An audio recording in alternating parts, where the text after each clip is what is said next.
dhaddacha siyaasaa beekamaa dhaddacha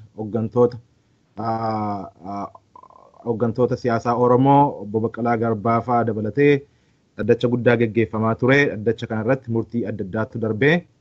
So mariin keenya ni jalqabaa. Ajandaan keenya waa'ee oolmaa mana murtiitii fi xiinxala seeraatiif siyaasaa gama kanaan jiru irratti gaggeessina jechuudha. Ajandaan inni lammaffaan irratti mari'annu waa'ee torban darbe keessa Federal Police Commissioniin kan biyya Itoophiyaa jechuudha. Qeerroo Oromoo irratti qorannoo gaggeessuudhaaf murtii dabarse ilaalchisee maal akka ta'e implicationii isaa yookaan immoo qabsoo bilisummaa Oromootiif falmiif mormii uummanni Oromoo waggaa hedduudhaan dura kaasanii gaggeessaa turan irratti ga'ee qeerroon qabuu fi hoogganummaa qeerroon agarsiisaa jiru irratti maal akka ta'ee fi maal siyaasa biyya sanaa keessatti maal akka fakkaatu murtiin federaal poolisii sun irratti marii gaggeessinaa jechuudha. So gara ajandaa jalqabaatti waa'ee oolmaa mana murtii mootummaa wayyaaneetti gaafa deebinu guyyaa har'aa jechuudha. Mana murtii olaanaa Lidataatti dhaddacha gaggeeffame irratti murtii gurguddaa lamatu darbe. Murtii inni jalqabaa kanaan dura akkuma daawwattoonni keenya hundumtuu beekan isinis akkuma beektan ragaa ittisaa akka dhaga'amuuf beellamni qabamee ture. Ragaa ittisaa kana keessatti abukaatoon himatamtootaa aangawoota mootummaa Prime Minister Hayilamaariyaam Dassaalany dabalatee akkasumas immoo Pirezidaantii Lammaadhaa fi House Speakerii Abbaaduulaa Gammadaa fi warra kaan Dr. Abiy Ahmedinis dabalatee akka ragaa ittisaatti dhiyaatanii mana murtiitti akka dhiyaatanii kan jedhu manni murtii abbaan seeraa kana jalmurtii kennee ture. Har'a oolmaa mana murtii oolmaa irratti jalmurtii kanaan dura kenname kana deebisee diigee yookaan immoo deebisee shaare murtii kana jechuudha. So aangawoonni kun waan dhiyaatan hin fakkaatu jechuudha. Murtii lammaffaan kan kenname obbo Baqqalaa Garbaa fa'aa dhimmuma kana mormuudhaan ol kaanii gaafa isaan mana murtiitti yookaan abbaa seeraa duratti gaafa mormii isaanii dhageessifatan abbaan seeraa dhaddacha jeeqxan jechuudhaan ji'a ja'aan namoota afurii ol kan adabe jechuudha. Murtiin ji'a ja'a kun murtii yookaan immoo adeemsa seeraa kan isaan jalqaba ittiin himatamanii wajjin kan wal argu miti kun qobaatti adda ba'ee separately kan ilaalamudha jechuudha. So jaroonni kun dhimmuma kanaan dura ittiin himatamaniin iyyuu utuma bilisa ba'anii iyyuu gara fuulduraatti ganaa ji'a ja'a hidhamuuf jiru jechuudha. So dhaddacha jeequu jechuudhaan yookaan immoo court contempt kan jedhaniin murtiin itti darbe jechuudha. Mee gama seeraarraa eegallaa obbo Hussein Turaarraa dhimmi kun wanti har'a ta'e akkamitti ilaalta kan jedhuun dura haala qabatamaa lafarra ture maal akka ta'e maaltu akka raawwate abbaan seeraa maal murteessinaan obbo Baqqalaa fa'aan akka falman irratti daawwattoota keenyaaf odeeffannoo qabdu nuuf hiri. Ayyee galatoomii Dr. Henok akkuma waliin dhageenye manni murtii olaanaa federaalaa dhaddachi yakkaa afraffaan kan Lidataatti argamu guyyaa har'aa dhimma obbo Baqqalaa Garbaa fi waahillan isaa ilaaluuf beellama qaba ture. Beellamni har'aa kun wanti irratti ilaaluuf beellamame keessaa tokko ragootiin asiin dura ragootiin ittisaa kan obbo Baqqalaa Garbaa fa'aa dhiyeeffachuuf yaalan qondaaltota mootummaa olaanoo akka dabalatu beekamaadha. Qondaaltonni mootummaa olaanoo kun hojiin nutti baay'ata jechuudhaan keessattuu karaa mana hojii isaaniitiin muummichi ministeeraa karaa mana maree ministeerotaatiin akkasumas ammoo qondaaltonni OPDOs karaa OPDOtiin xalayaa erganiin manni murtii beellama biraa akka isaanii kennu yeroo san walgahii addawaawii koree hojii raawwachiiftuu irra waan turaniif beellamni biraa akka isaaniif kennamu gaafachuun ni yaadatama. Namoonni hafan kun hafuun isaanii ilaalchisee murtii kennuudhaaf kan beellamame ture. akka silaa seeraatitti namni tokko ajajni mana murtii isa ga'ee gaafa hafe maal ta'uu qaba ka jedhu seeraan kaamee jira. Ajajni isa ga'ee ka hafu yoo taate wanti itti aanee godhamu silaa poolisiidhaan dirqamanii akka mana murtiitti dhiyaatan godhama ture.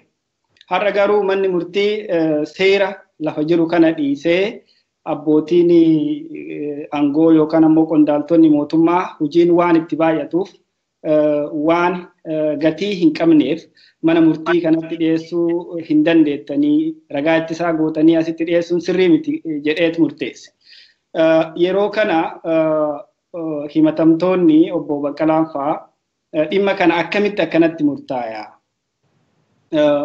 Wanti kun gatii qaba jenneetu nuti isaan lakkaawannee dhugumatti gatii qaba. Nuti ka himatamneen yakka dalayneeti miti, saamneeti miti.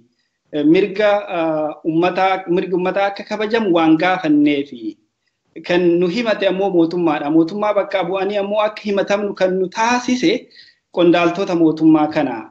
Dhimmi nuti himatamne ammoo mootummaan badii kiyya jedhee sadarkaa adda addaatitti amanee ummatas kan dhiifame itti gaafateedha. Namoonni kun as dhufanii dubbii kana mana murtiitiif himuun nu fayyada jennee waan amannuuf nu dhiyaachuu qaban ture. Akkamitti kun hafa jedhaniiti gaafa isaan mormii dhiyeessan manni murtichaa mana murtii tuffatan jechuudhaan hidhaa hin malle ji'a jaaf akka itti murteesse dhageenyee jirra. Dhugumatti kun waan baay'ee nama gaddisiisuu fi manni murtii fi sirni haqaa biyya sanii kufaatii guddaa keessa jiraachuu kan agarsiise jechuudha. Maal godhan himatamtoonni ka jedhus laaluu ni dandeenya. Abbaa murtiin hin arrabsine yookaan ammoo sirni adeemsi mana murtii suni akka itti fufu waan isaan gufuu itti ta'an hin jiru jechuudha. Wanni isaan godhan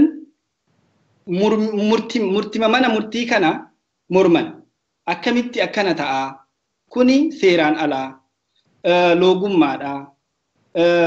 Yakka sirna haqaa irratti hojjetamuudha. Abbootiin aangoo kun yookaan ammoo hooggantoonni mootummaa qondaaltonni mootummaa wayita abbaan alangaa ragaadhaaf barbaade dhufanii nutti ragu. Wayita ammoo nu ragaa ittisaatiif barbaannu akkamitti gatii hin qabu jedhameeti murtaa'a ka jedhu aaraniif dhiyeeffatan jechuudha. Manni murtichaa garuu maal godhaa akkuma beekamutti manni murtii suni olaantummaa wayyaanetiin kan guutamee fi olaantummaa humna tikaatiin ajaja humna tikaatiin akka hojjetu beekamaadha. Maal godhaa akka argitee namni tokko quufaan tokko maal godhaa situma gaafa situmee ati boottus deebisee ammoo situma maa bootta jedhee jechuudha. Waan akkasiitu raawwatame dhugaa dubbachuudhaaf. Namoonni keenya mana murtiis waan tuffachiis wanni isaan hojjetan hin turre. Mana murtii dhaqaniit mana murtii sanitti dhimma isaanii himataa turan. Waan nama ajaa'ibu namoonni kun faaruu faarsatan. Seeraan bifa qindaa'een faaruudhaan ibsatan jechuudha waan isaanitti dhaga'an. Abbaa murtii san kabajanii mana murtii san kabajanii namni bareetti akkamitti faaruu dhageessisa osoo kabajuu baate. Kana garuu akka yakkaatitti ilaalaniit adabbii akkasii irratti murteessuun dhuguma diinummaa akka agarsiisudha ani ka hubadhe. Karaa biraatiin ammoo murtiin amma darbe kuni fi adeemsi mana murtii kuni ija seeraatiin maal fakkaata ka jedhu itti deebinee ilaaluu ni dandeenya. Kana hubadhe. Galatoomi Hussein yaada gaarii kaaseettaa itti deebina gama xiinxala seeraatiin wanti isaan dubbatan kun addacha jeeqoo wajjin akkamiin ilaalame hiikoo seeraa addacha jeeqoo waliin kan jedhu boodatti deebina. Mee gara Profeesar Tafarii Nugiseetti gaafan deebi'u. Egaan akkuma hundi keessan beektani torban tokkoon dura mootummaan biyya sana keessa jiruu fi dhaabi siyaasaa biyya sana dhaabi siyaasaa biyya sana bulchaa jiru dhaabi adda wayii jechuudha. Guyyaa 18tiif erga walgahii keessa turaniin booda murtii adda addaa dabarsanii turan. Murtii adda addaa dabarsan sana keessaa murtii gurguddaa lama ta'ee kan attentionii uummataaf sabaa kan fudhate tokko murtii hidhamtoota siyaasaa hiikuu kan jedhuu fi detention center yookaan immoo mana hidhaa maayikalaawwii cufsiisuudha. Murtiin lamaan kun international media outletii hundumaa irratti hedduu babal'atee kan dhiyaachaa turedha. Torban tokko keessatti murtiin kun erga darbee har'a addacha kanarratti namoonni kun addacha jeequudhaan himatamanii ragaa ittisaa isaan barbaachisu akka hin waamamne manni murtii jalmurtii kanaan dura kenne erga diigee booda haala kanarra ga'amee jechuudha. Kun murtii siyaasaa yeroo darbe dhaabni siyaasaa Dawii dabarse waliin murtiin kun akkamittiin ilaalama murtiin mana seeraa irraa maal jettee yaadda gama kanaan Tafariin? Ayyee galatoomi Henooki. Anis egaa ture gaafiin si gaafadhuun qaba. Maaliif gara ogeessa seeraa waan taateef. Egaa gaafiin ati na gaafatte kuni dhugaadha. Duraan dursee torban darbe keessaa mootummaan biyya sanii mootummaallee miti Adawaawiini egaa as bahee hidhamtoota siyaasaa nan hiikaa mana hidhaa durii itti dararamni guddaan itti gaggeeffamaa ture nan cufa jedhee jira. Kana jechuun maal jechuudha? Maaliif kana godhe jennee gaafa laallu dura walgahii Adawaawii san laaluu qabna. Walgahii Adawaawii san keessatti waan guddaa mari'ataniiru. Egaa OPDOnis gara tokko mo'anneerra jedhu. Warri kunis gara tokko mo'anneerra jedhu. Garuu ragaan keessaa argamu akka mul'isutti warri OPDO kun waan gurguddaa fi waan qabatamaa keessattuu olaantummaan abbuttii akka jiru argisiisu qabatanii waan dhiyaataniif fi deeggarsa gara warra handamii yookiin sadaasarraa warra kibbaarraa argatanii olaantummaa qabatanii bahanii.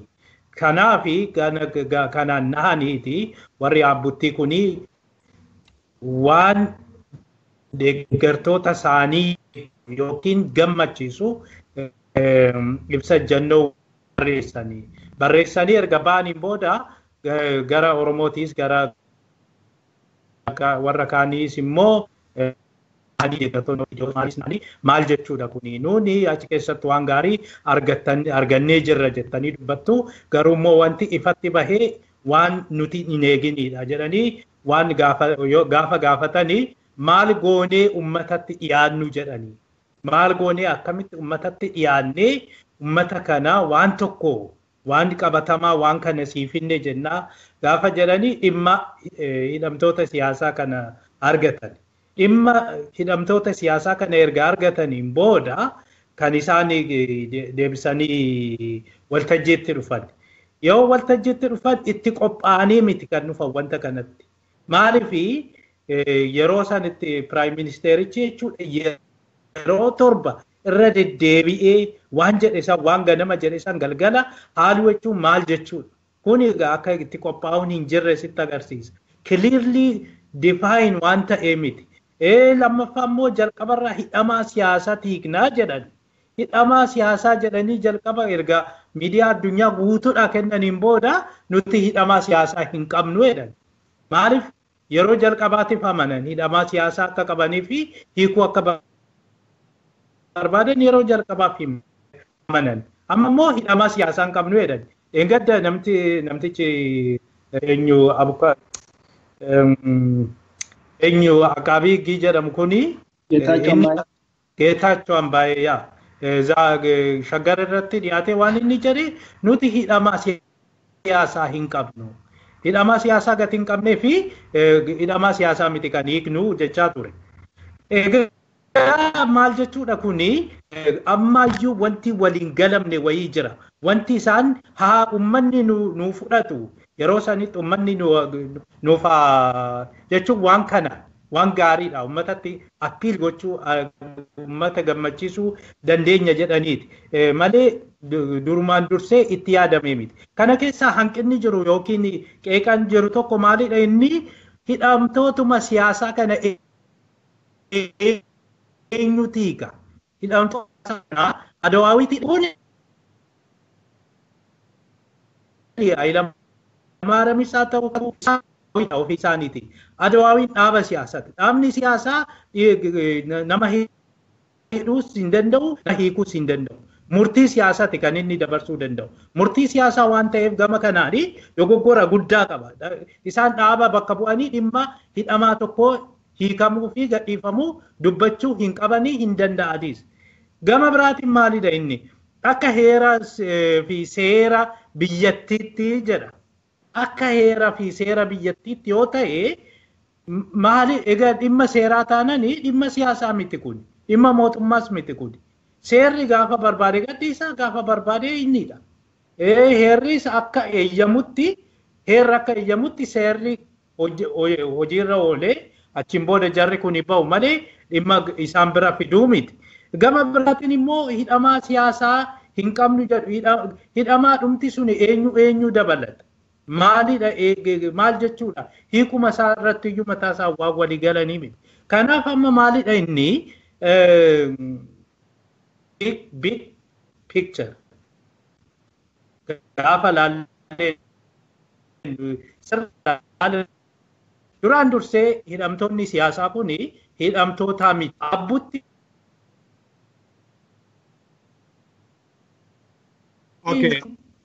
wayyaaneen jechuudha.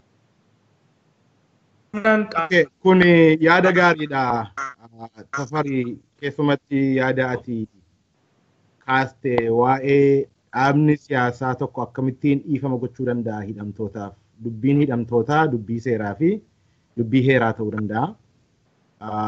Dhaabni siyaasaa biyya bulchu garuu murtii akkasiiyyuu akkamittiin dabarsuu danda'a murtii hidhamtoota bilisa baasuu yookaan immoo hidhamtoota dhiifama gochuu kan jedhu kun gaaffii gaariidha. Akkaataan gaaffiin kun itti hubatamus murtii isaan dabarsan sun genuine yookaan immoo honest decision ta'uuf dhiisuusaa kan indicate godhudha to some extent. Marii guddaa barbaachisa. Maaliif political gain yookaan immoo political scoreidhaaf murtiin sun kan inni darbe. Haa ta'uti garuu gaaffiin ati kaase sun akkuma jirutti ta'ee mee dhimma kana bal'inaan yookaan gadi fageessinee mari'achuun baay'ee barbaachisaa nutti fakkaata. Maaliif akkuma hundi keessan beektan kanaan duraanis miidiyaa kanarratti qabxiin kaasu tokko addacharra kan jiru himata Obbo Baqqalaa Garbaa fa'aa waliin wal qabatee addacharra kan jiru namoota kana qofa miti. Hidhamtoota kana qofa miti. Addacharra kan jiru uummata Oromootu addacharra jira. Uummata Oromootu himatamee mana murtiitti deddeebi'aa jira. Maaliif Obbo Baqqalaa faan Dajanee faan fuula uummata Oromooti. Fuula resistance uummata Oromoo yookaan immoo oppression uummata Oromooti. Yookaan repressive system yookaan sirni repressive ta'e sun akkamitti akka inni uummata Oromoo miidhaa jiru namoota agarsiisaa jiranidha addacharra ta'anii jechuudha. So kan addacharra jiru nama 2-3 qofa yookaan immoo nama 18 miti. Uummata Oromootu addacharra jira jennee ilaaluu dandeenya. Kanaaf dhimmi kun dhimma sadarkaa biyyaatti attentionii siyaasaa fi attentionii yookaan immoo attentionii seeraas argatee kan inni deemamaa jiruu fi jechuudha. Uummanni keenyas kan faaloo gochaa jiru. So kun akkuma jirutti ta'ee ituun gara Huseenitti hin deemin tafarii more press gochuudhaaf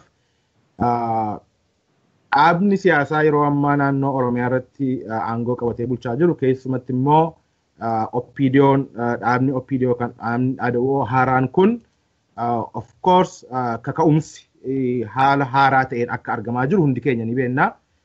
Acknowledges ni goona, appreciates ni goona.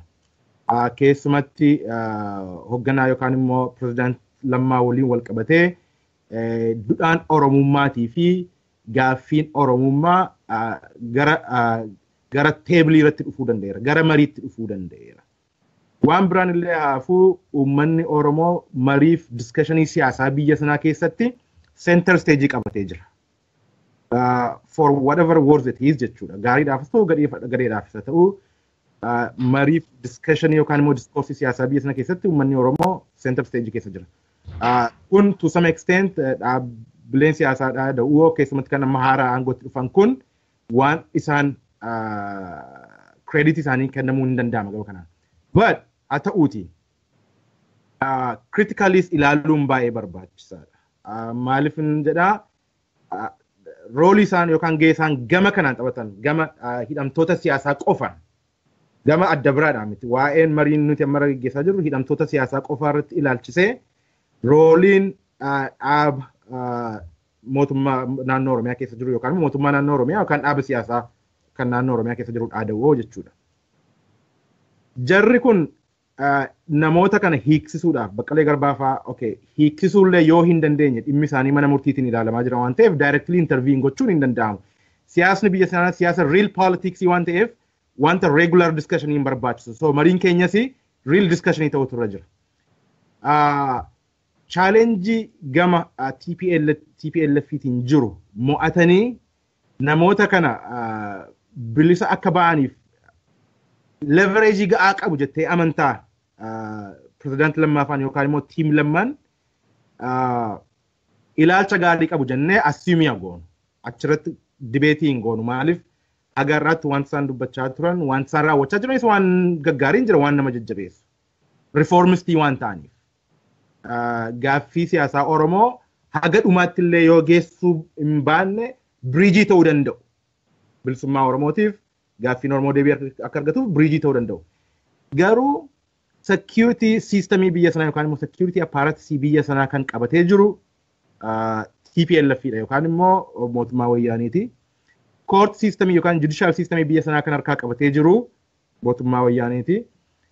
So intentioniin Lammaafaa ga'aadhaa jara kana bilisa baasuudhaaf hin ga'aa hin danda'u challenge kana overcome gochuu danda'u jettee yaaddaa Tafari. Hayyee baay'ee galatoomi iddoo kanatti gaaffii bareeda na gaafatte. Duraan dursee Lammaa fa'aafis haa ta'u Mararaa fa'aa fi walumaa galatti warra mormitoota jedhaman kana keessattuu karaa seera qabeessanii biyya keessatti socho'an kana positive image qabu. Yoo achi ture yeroon achi naannuma dhufuudha ta'u sana karaa nama wayii argee akkas walitti dhufuu yaalla walitti jechuun yoo xinnaate Oromummaaf haa hojjennu ilaalcha jedhu kana hin qabu ture. Yeroo sanatti amanuu hin dandeenye waan akkasii kana isaan irraa dhaga'uu jechuudha. Keessattuu Dr. Abiy irraa waan akkasii dhaga'uun koo baay'ee nanaasises yeroo sanatti. Maaliif namoonni baay'een hidhamanii namoonni baay'een miidhamanii garuu gama kanaan kun dhufuun isaa. So namootaan gaafadhe akkas akkasiin jira. Waan kana amanuun dadhabee jennaan nutis hin beeknu jedhan. Sana booda egaa gochaan argaa jirra. Amma kana keessatti waan hin sii kaasu waan har'a ta'e wajjinii fi dhimma ragaa kana waan qabatamaa wajjiniin sii kennu. Yeroo darbee walgahii irratti egaa waammatanii jiru. Gaafa waammatan sanii Hayilamaariyaam Dassaaleeny hin naquudha. Muummichi ministeeraa jechuudha. Jaluma muree hin naquudha. Sana booda jara sadeenitti hafe, Lammaatti hafe, Abiyyitti hafe, Abbaa Duulatti hafe. Isaan sadeen kun hin mari'atan.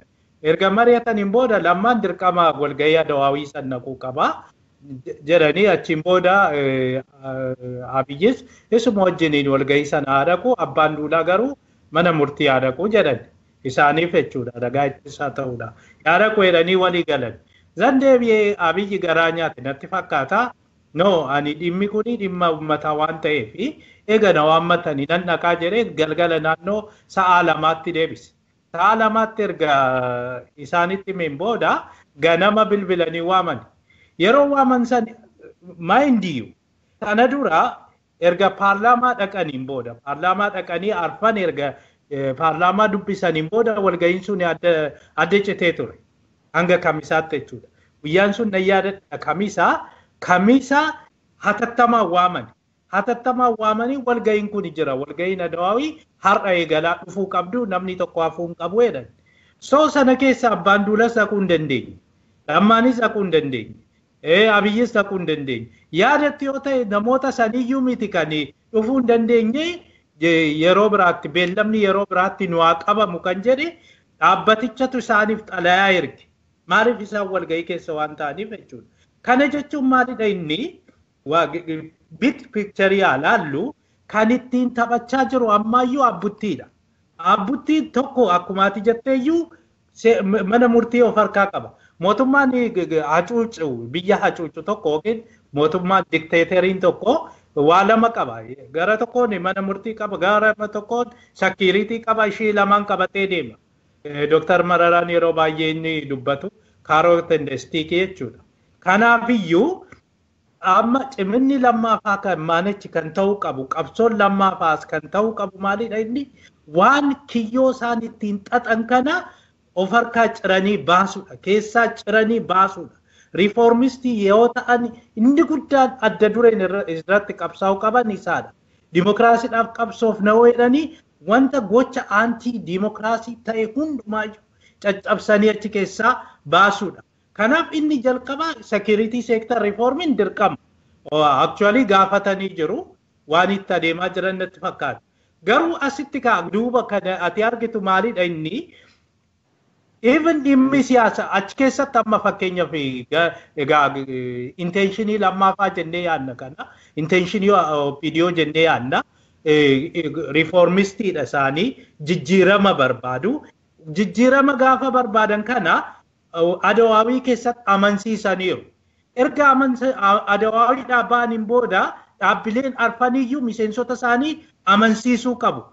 Asirratti abbootiin miseensota isaa amansiisuu hin dandeenye.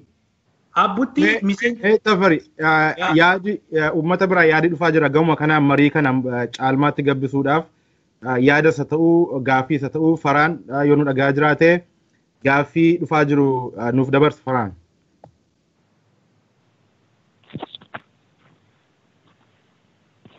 Hello? Hello? Hello? Yes? Hello? Yeah, nagama sagaleen.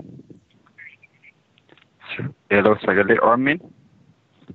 Yaada keessaniif gaaffii keessan eessaa akka bilbilaa jirtan fi maqaa keessan nuuf kennaati yaada keessan nuuf hiraa. Tole, maqaan kee yeroodhaaf haa ta'u. Gaaffiin koo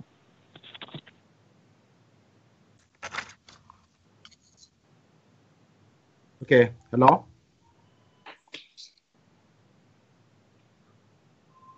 Hello? Yes, eessaa akka bilbilaa jirtanii fi gaaffii keessan nuuf hiraa.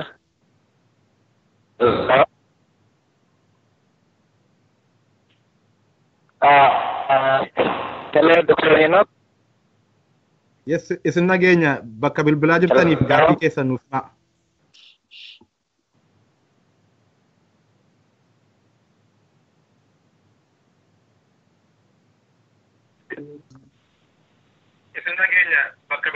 Hello? Hello? Nagama gaaffii keessan nuuf hiraa. An as magaalaa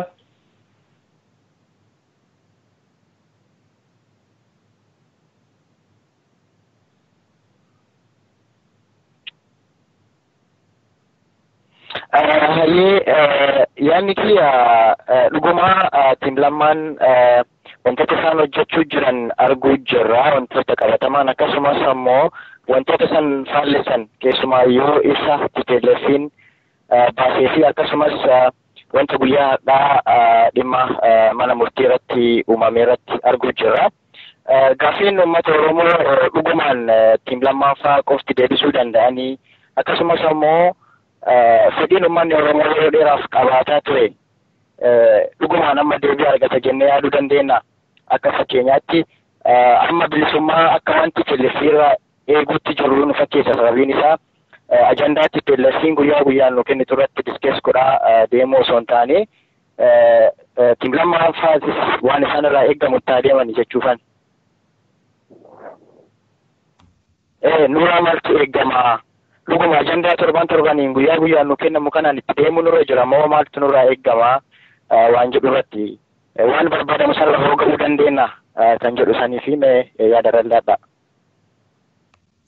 Tole galatooma. Mee okay gaaffii lammaffaan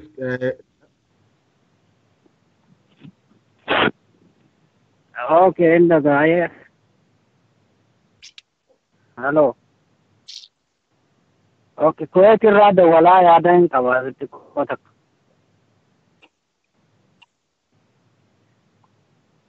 Okay, inni dhageessisaa miti?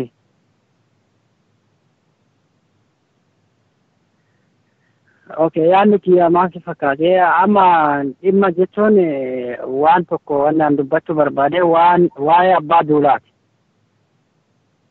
Abbaan duulaa kuni yoo namni marri nu katiin xallu taate akka kiyyatti akka inni ilaaletti nam suni ummataaf bakka bu'ee egaa ummati kiyya miidhameen hin arrabamaaraa hin du'aaraa jedhee egaa aangoo gallakkisee booda namni sun gaddeebi'ee akka yaadutti opiidiyoo sammuu isaanii keessa seenee dhaggeeffatee ummata achumatti opiidiyoo masaniyyuu biraanchii lama waan qabaniif kamtu abbaa gara lammaa jiraa fi kamtu gara wayyaanee kana jira addaan baafatee eegas ol deebi'ee gara aangootti akka inni deemu.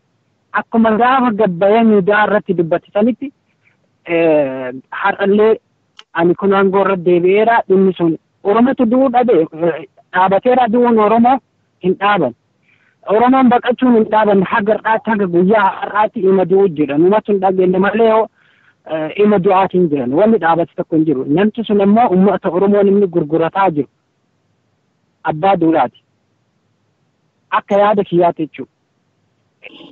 Isinillee inni gabaarsaa isinillee ammoo warri miidiyaa irratti dubbattan kun waan tokko kan isin jalaa bu'u jira. Waan akkanaa kana mormitanii akkuma gaafa inni jaarsummaa keessa deemeetiin gaafa paarlaamaa irratti dubbatamullee jaarsummaa dubbatullee isin gabbootanii waan kana irratti abbaa duulaa irratti hin dubbatan. Isinimtiyyuu jechuun waan irratti dubbattan tokko illee hin jiru. Isa akkasuma cal'istanii bira dabartan. Waan akkasii bira dabarruu mali. Gad bu'ee sakireetii isaanii dhaggeeffatee ol deebi'ee aangoo irra deebi'ee bakka ofii jira jechuudha. Ilmaan Oromoo garuu kan inni maqaa ilmaan Oromoo dhahatee aangoo irraa bu'e sun gaafsan hagarraatti ima du'uu jiranii ima baqachuu jiran. Kana jechuu barbaade hayyee galatooma.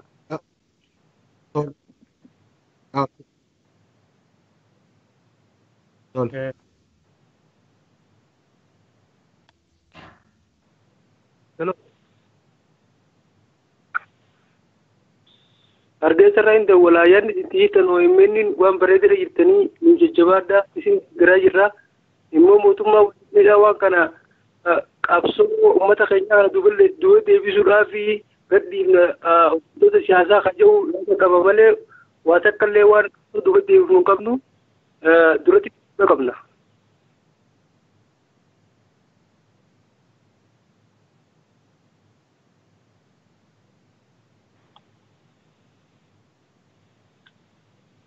Okay, maqaan kiyya Seenaan jedhama. Asuma Atlanta, Georgia irraan bilbila. Yaadi kiyya gabaabaadha.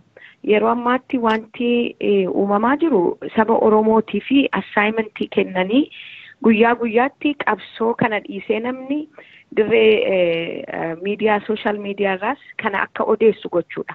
Wanti lafarratti mul'achaa jiru garuu warri nuti akkuma waan isaan overnight bilisummaa keenya nuuf fidanitti abdachaa jirru kun ofii isaaniif iyyuu ergama akka qabanidha.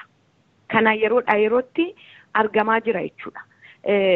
Amma sabni Oromoo dhuguma guyyaadhaa guyyaatti kana siniif gochuuf jenna jedhamuu dhaga'uu barbaadamu qabsoo kana finiinsee wanta saba Oromoo fayyadu hojjechuutu barbaachisaa ta'a. Kana keessatti shoorri miidiyaan taphatu guddaa dhagati ta'ee fi itti yaadamuu qaba jechuun barbaada. Inni lammaffaa nuumti namootumti daayaspooraa jiraniif biyya keessa jiranis waa'ee ganama tokko nama faarsu borimmoo lafa nama buusu. Opiidiyoon har'a kaanii afaan isaanii mi'eeffatanii kana siniif gochuuf jenna yeroo jedhanii namni hundumtuu ka'ee waaqarraa nu bu'ee abaluutu bilisa nu baasuuf jedha. Kana dhaabuu qaba. Sabni Oromoo imooshinaali ta'uu dhiisee qabsoo isaatiif waan fayyadu itti fufuu danda'u qaba. Dhumarratti kana yaadan kennuu barbaadu. Dhaabbati Opiidiyoo bu'uura isaatu badaadha. I'm sorry to say this. Manni bu'uurri isaa badee wanta tolfamu hin qabu. Diigamuudhuma qaba jechuudha. Haaraa ijaaramuu qaba jechuudha. Manni wanti xiqqoo mana keessaa badee sirreessuu danda'ama. Bu'uurri bannaan garuu wanti fayyisan hin jiru. Really an akka yaada kiyyaatti wanti amma saba Oromoo keessatti dhagahamaa jiru umuriidhuma mootummaa kanaa dheeressuudhaaf yoo ta'e malee dhugaatti itti fufee saba kanaa fi furmaata fida jedhanii yaaduun waan hin danda'amneedha. Danda'amuu dhiisuu isaatii horiin haasa'utu hin ta'in practically immoo argaa jirra. Waan tokko iyyuu galmaan ga'an jiran. Baqqala Garbaafaa, Dooktar Mararaa Guddinaafaa as baasanii itti nu sossobanii mana hidhaatti deebisu. Maakalaawii cufna nuun jedhu. Maal nu godha maakalaawii cufanii? Maakalaawii maqaan isaan beekamne gola mana namaa keessaa hedduutu jira. Kanan sabaa kana yaadachiisuu barbaadu galatoomaa carraanaaf laattaniif. Galatoomaa namoonni gaaffiidhaa fi yaada jajjabinaa akkasumas yaada qeeqaa kan kennitan kun baay'ee barbaachisaadha. Waan miidiyaa kana daran cimsus as jenneetti amannaa. So gaaffiin mana keessaa kaan fi yaada mana keessaa kaan akkuma waliigalaatti waan lama natti fakkaata. Tokkoffaa qaamni aangoo qabatee biyya keessaa hojii gaarii ta'uu gadhiis ta'uu hojii hojjechaa kan jiru hojjechaa jira. Uummanni Oromoo immoo ga'een isaa maali? Rooliin uummataa immoo maali? Kan jedhudha. So nuyi akka private citizenitti akka nama dhuunfaatti nuti diasporaa keessa kan jirus dabalatee biyya kan keessa kan jiru silas kan hidhamaa jiru kan du'aa jiru kan dararamaa jiru uummata Oromoo kan biyya keessa jirudha. More siyaasaa kana luuccessuu irratti ga'een uummataa maal ta'uu qaba kan jedhu irratti gamuma kanaan wanta oolmaa guyyaa har'aa mana murtiitti geggeeffame waliin wal qabsiisnee kan sila mari'achaa turre maal akka ta'uu qabu irratti yaada osoo itti laattanii. Inni lammaffaan waa'ee House Speakeriin Abbaa Duulaa Gammadaa aangoorraa gaafa bu'u uummata kootu miidhame uummata kootu dararame. Fi dhaaba kootu tuffatame amma immoo gaafa aangootti deebi'u wantoonni sun deebii argatan immoo maali? Egaan mariin keenya asirratti waa'ee nama dhuunfaa miti. Waa'ee nama dhuunfaa miti kan mari'annu. Haa ta'u garuu Abbaa Duulaa nama dhuunfaa qofa osoo hin ta'in bakka bu'aa dhaaba siyaasaa fi dhaaba siyaasaa biyya sana keessatti waggaa 26 ol ture keessatti nama liidiin fiigarii waan ta'eef aksiniinsaa fi deemsisaa xiinxalamuu qabaa gama siyaasaatiin ilaalamuu qaba. So kana lachan keessaa mee gara Huseenitti dhufa. Gaaffii seeraa sila kaniin siif qopheessa jira ture. Gaaffii seeraa sanatti itti deebina. Gaaffiin seeraa sun manni murtii jala murtii kenne deebisee diiguu danda'a kan jedhu itti deebisee naaf ibsa garuu uummanni ga'een uummataa asirraa maaltu eegama? Tiim lammaafaa kan jedhan kun of course qabsoo uummata Oromoo kan dhalche tiim lammaa miti. Qabsoo uummata Oromoo kan dhalche ideology adda bilisummaa Oromoo kan jedhamu this is an idea, it's a notion, a concept. Dhaaba siyaasaatu hin ta'in kanadha. Qabsoo uummata Oromoof deebii isaas kan deebisu Lammaa Magarsaafaanis they are a product of adda bilisummaa Oromoo. Kana beekuun kan nurra jiru hundumtuu. Lammaa Magarsaafaan they are a byproduct of qeerroo. Qeerroon kan dhalchedha. Haa ta'uuti garuu laga ceesisuu danda'u, instrumentii ta'uu danda'u malee, miinsii ta'uu danda'u malee, destinationii uummata Oromootiin hin ga'u jedhee gama kiyyaan hin hubadhu. Ga'een uummataa garuu gama kanaan maali jettee yaadda Hussein? Galatoomi Dr. Henok. Egaa ga'een uummataa beekamaadha. Uummanni biyya keessa jiru utubaa qabsoo Oromooti. Jalqabas uummatatu qabsoo isaa itti fufaa ture. Qabsoon kun har'a miti kan eegale waggoota 50 darbaniif uummanni qabsoo cimaa irraa akka ture beekamaadha. Waggoottan as dhiyoo keessatti waggoottan lamaan darban kana keessatti immoo qeerroon qindaa'ee wal dhageeffachuudhaan warri biyya keessaaf biyya alaa jijjiirama guddaa fidaa akka jiru argaa jirra jechuudha. Mootummaa sana amma hudhanii qabanii dirqisiisanii socho'uu dhorkanii lafee dugdaa isaa dhabuun danda'amee jira jechuudha.